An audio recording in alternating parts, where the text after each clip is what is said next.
This is Joe Pugh for IFLTV. Delighted to be joined over Zoom by the global jet setter himself, Mr. Gareth A. Davies.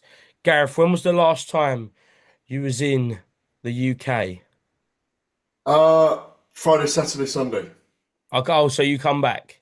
You I come came back. back after my winter break and then came straight back out to the Eastern Mediterranean, and I'm staying here till Thursday, back for TalkSport at the weekend, then back to America next week for I'm actually doing BKB bare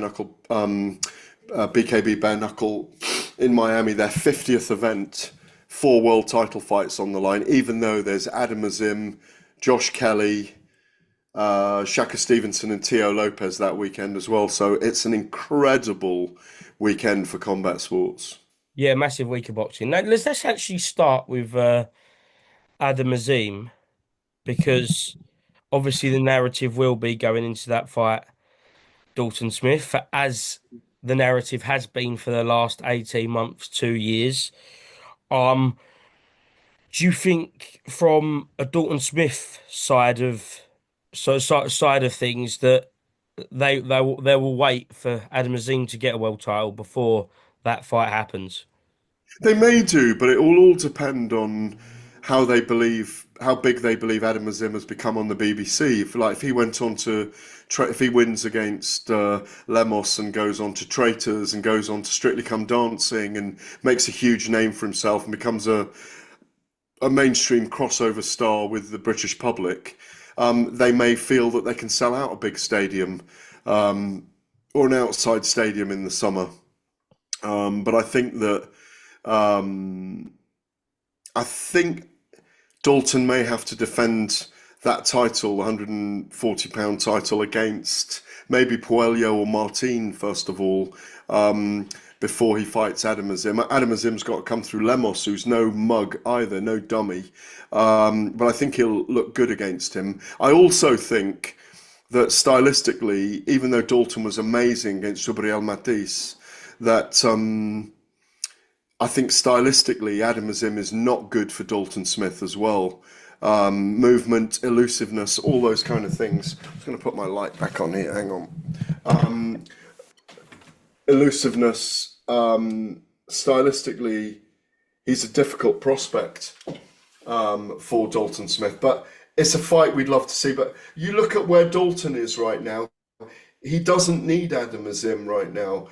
Look at who's fighting next weekend. As he said, he may be there ringside in New York for Shaka Stevenson against Teo Lopez, which is a fight I am so excited for. That £140 division is absolutely stacked and has loads of dangerous but great fights for Dalton Smith. Yeah, we'll do a little bit of a deep dive probably next week onto the Yeah, Theo Shakur fight. Did you see Eddie Hearn's comments, I think, on the stomping ground last week? He said that Ben Shalom should be arrested for the job that he's done for Adam Azim. He's done such a poor job with him. Would you tend to agree with that? well, I need be specific. In what way has he done such a bad job for him? Well, he said Dalton Smith fought for a world title. Adam Azim's fought Lemos. He fought Scooby last time out, and he said there's no interest in him. Adam Azim is also 5 years younger than Dalton Smith. He's at a different stage of his development. Um, I think if Eddie had Adam Azim, he'd be saying, "Look what a great job I've done for him so far. We're not going to rush him." So it's promoter speak. Yesterday I was lying to you. Today I'm telling you the truth. So it's I'm not calling Eddie a liar there, but that's the way that promoters play with these things. And I think in many ways, I think they've done a great job. I think Adam Azim has been handled very well by Ben Shalom, to give him his dues, and you can see that with Adam Azim has stayed very faithful to him through his, the end of his Mm. Sky Sports deal into the BBC deal. So, and obviously we've read in the last week that Boxer have announced that they're looking to create a pay-per-view arm as well. So they are looking to create to generate more wealth for their fighters through that process as well. So no, I don't agree with Eddie. I think Adam Azim is growing perfectly at the moment, and I like his progress. I also think he could be a handful for Dalton Smith. Who would you say, and I'm putting you on the spot here, is the top three pound for pound fighters right now from the UK? Are we counting Tyson Fury in that and It's AJ? completely up to you. Completely up to you. Fury'd have to be in there. God, I'm going to get an avalanche of Fury fanboy hatred on it. Fury,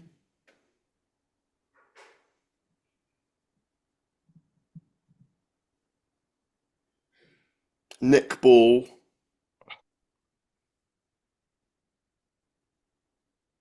Moses ITAUMA. Really? Yeah, Moses over Fabio, even though Fabio's got the world title? I think Moses wins that. Okay. Okay, that's I think the interesting. only person that beats that beats Moses at the moment is Alexander Usyk. I Well, think Fab, I think Moses. I think Moses would give Tyson a very, very hard time. do you think Tyson becomes a three-time heavyweight world champion? Yes, Yeah. I can. The This reason year? why is because this year potentially. The reason why. I mean, obviously, we don't know what's happening with Anthony Joshua at the moment this year. I'm sure that will eventually play itself out in terms of when he wants to come back and how he wants to come back. Um, I think when you look, we know that Tyson Fury's after a third fight with Alexander Usyk, and Usyk's put it out there recently that if I fight Fury for a third time, it's got to be for the undisputed. So he's pushing him towards that WBO belt. If if Fabio Wardley does fight Derek Chisora next, which I think is very viable, and they do it outdoors at a stadium in the early spring, and Tyson Fury fights one of the four or five people that I think they're looking at the moment potentially for him in the spring as well, and then he fights Fabio in the summer. I think Fury beats Fabio, but I've picked against Fabio several times and I may be wrong. But if Fury's route, he could win the WBO title against Fabio. I think it's a fight Fabio wants. We've heard that already. Mm. Fury's come back at him, so there's a potential for that fight to happen in the summer, and there's a potential for that Usyk fight again. So all those cards are in play. So yes, I think we could see him as a three-time heavyweight champion of the world this year. Okay. It seems as though we've naturally progressed into the heavyweight chat. Um, Fabio Wardley, Derek Chisora was rumored last week. Is that a fight for Fabio's first world title defense that gets your juices flowing, Gareth? I like it. It works as a promotion. And if they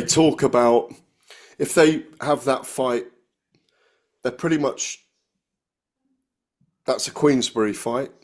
If you get Fury fighting the week before or the week after and get Fury ringside as well, and he's fighting the winner, which we expect to be Fabio. If it's Derek, well, it'll be Derek. Fury Fight Chisora for, 4. yeah.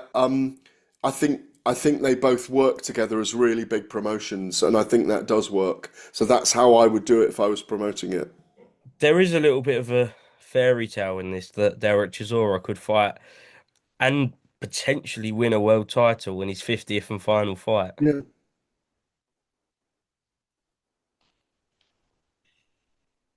I don't think he beats Fabio. I think he might be ahead in the fight on points. I think it's a good challenge for Fabio. But I'm not speaking with my heart here. I'm speaking with my head. I think Fabio might get to him by the late rounds in the fight. I'd pick Fabio to win late in the fight by stoppage. But Derek could well be ahead on points during it in that bustling, busy style of his. He's got a chance to win it. There's no question about that. So yeah, I mean, I think there's that fairy tale that he's fighting for the WBO world title in his 50th fight. If he wins it, he'll definitely have a 51st, won't he? And if it was against Fury, then brilliant. But I would pick Fabio to win that fight. You won't have seen this interview because it's coming out today, but yesterday we spent some time in Tony Sims's gym around Daniel Dubois, and we spoke to Daniel, and seemed in very, very good spirits, very, very happy with Tony Sims, and he was calling out everyone. He wants to get back straight in that mix. He says no warm-ups, nothing. I'm getting straight back in there. I want the biggest fights, and that's what we want to hear from Daniel Dubois, who. Obviously, the Usyk performance was the Usyk performance, but you've got to remember that run before with Miller, Hrgovic, AJ is one of the great heavyweight runs of this generation. Yeah, people questioning his tenacity and his Mm. balls and his heart seem to have forgotten that the critique of his Usyk performance seem to have forgotten what he proved against Jarrell Miller and Filip Hrgovic, at least in those two fights. I was there. I thought he was astounding in those two performances. Ajit Kabayel, Moses Itauma, Fabio Wardley, Joseph Parker, um, Tyson Fury. I mean, all of those fights. That I mean, he could have six massive fights and lose three of them. We'd still want to see him in all of them. He's a seek and destroy fighter, or he gets sought out and destroyed himself. That's what the heavyweight division's all about. It's about big punches, destructive fighters. When he's on top, he's just devastating. And we may only see six more fights from him, but I think they'll all be big ones. He's only 28 years Zhang old and still. Zhang, by the way, because Mm. obviously Frank Warren's mentioned Zhang. I didn't mention Zhilei Zhang. It's another great fight for Daniel. I think he wins by knockout.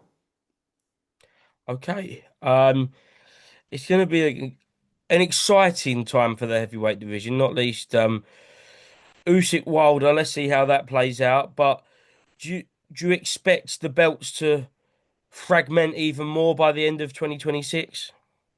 No, well, I mean, obviously the WBC have given their blessing, rightly or Yep. wrongly, for Alexander Usyk to fight Deontay Wilder. That fight is far from made at the moment, in my understanding of it. It's a long way off being made.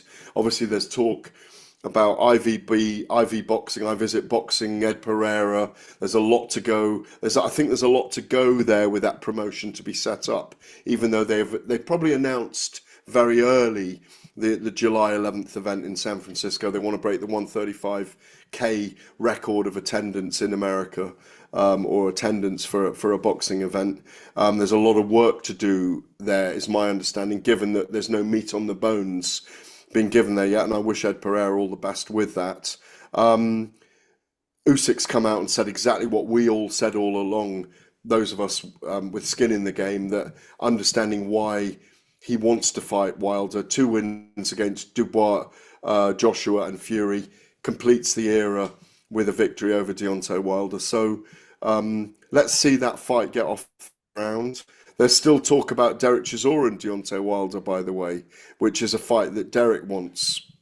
So I don't think the belts will fragment beyond that. The only reason they would fragment is if Alexander Usyk went over to TKO Zufa Boxing with Turki Al-Sheikh, but that doesn't seem likely at this moment. But this year, as we've seen with Jai Opetaia, as we may see with Virgil Ortiz if he falls out with Oscar De La Hoya and that doesn't work together for them going forwards, we'll see a lot of movement from the top of the sport, from big names, as well as the building from the bottom, as we can see on that 8-fight card with Carlos Ocampo and Callum Walsh Mm. beginning Zufa Boxing's tenure on Friday night in Las Vegas.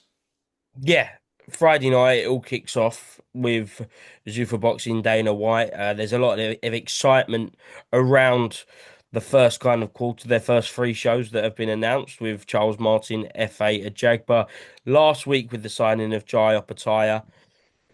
Do you think this does gain a lot of momentum by the end of the year?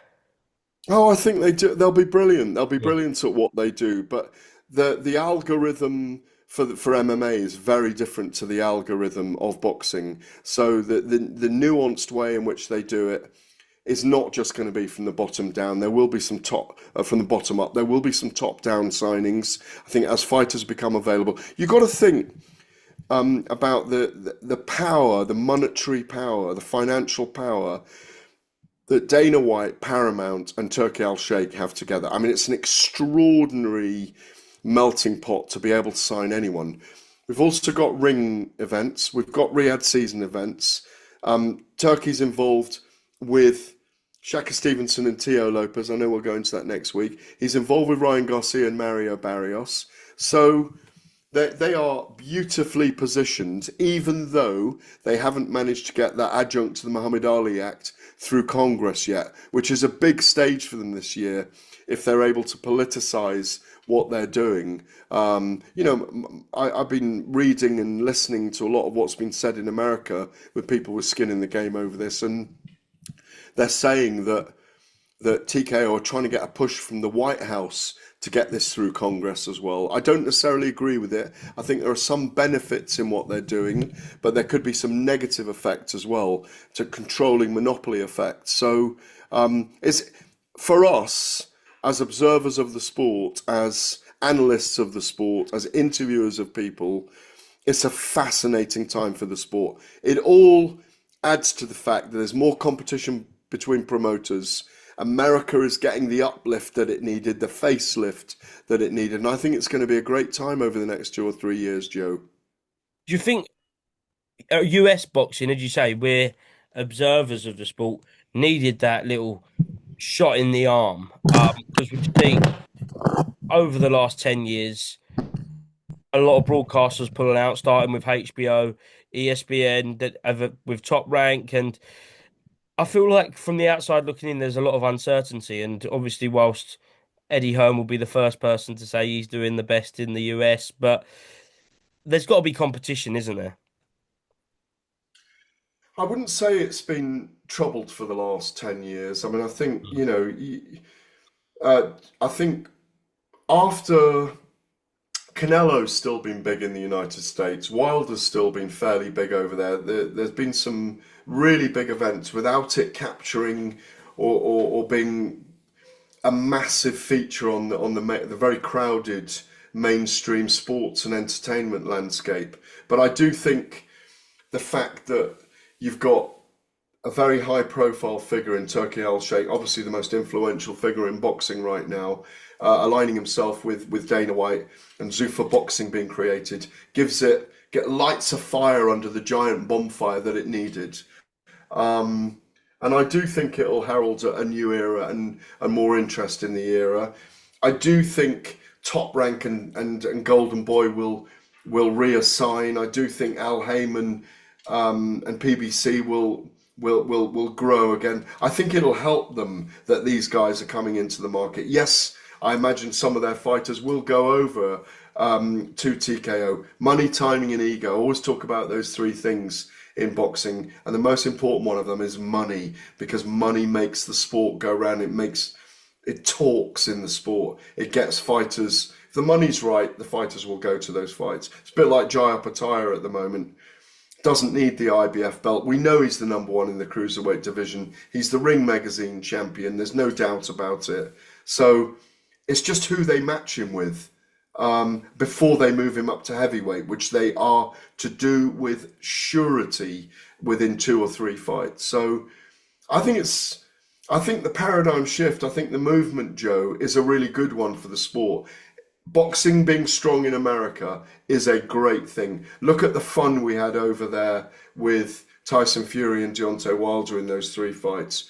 Look what we've now got with Shaka Stevenson and Tio Lopez, a fight I am very, very excited about, by the way. Barrios and Ryan Garcia, the marriage of a fight of the winner of that with Conor Benn. There are some great, great events to come in America this year, in my view. Last thing, Chris Eubank Jr. Obviously, been said last week that he will return in the summer at super middleweight. What's your thoughts on that? Yeah, I like it. I'm glad he's at super middleweight. I'm glad he's over his health issues. I saw him jogging earlier. I didn't listen to what he had to say. It just passed me by on one of my reels on the reels on Instagram. I shall watch it in a bit. Great to see him back and running around. He wasn't ever going to go out and leave on that note. He needed to have bigger fights. and successful fights. I want him to fight Hamza Shiraz at super middleweight. That's the fight I'd love to see. You know, if he'd beaten Conor Benn in that second fight, we might have been seeing that when Canelo has his event in September, it would have been against Chris Eubank. But I'm not sure, coming off the back of that performance against Conor Benn, that that is a nailed down fight for him. If he wins in the interim, I think we could see him fight Canelo. But I think we'll see him in big fights this year. Excellent, Gareth. Thank you very much, mate. I'll let you get on with your day out in the Mediterranean. Is there anything else you'd like to add before we finish? I just need to know where you're going to be in the next 2 weeks. Undecided at the minute. Probably Adam Azim, Not Josh Kelly potentially. and not Shaka and Tio. Not Shakur and Tio. I'll give you that one. Not Shakur and Tio. Um, Josh Kelly's in a very good fight. Josh Kelly's. Very tough fight, but I think he can do it. But it's a You very, think he can very do it? tough fight. He can, but he's got to be perfect for every minute of every round in that fight. He's up against a very dangerous fighter. But I hope the Dark Lord Adam Booth has come up with a perfect game plan. They're a great team, those two. So maybe next Monday, before I head off to America, we can Definitely. catch up on all those big events going on next week. Definitely. Very quickly, I was having a debate with a colleague over the weekend. What would be the better win out of Dalton Smith beating Sabril Matias compared to if Josh Kelly beat Murtzalayev next week? Josh has got home advantage. Yeah. Very close. Very hard to pick against what Dalton Smith created over in America against a guy who is a massive puncher. No, I think I go Dalton Smith. Okay. But I Well, wish Josh all the best, and we'll talk about it next yeah, week. we'll talk about it next week. Gareth, thank you very much. And yeah, enjoy the sun. It'll be a lot sunnier than here. Always a pleasure, Joe. Cheers. Cheers, G. Thanks, mate.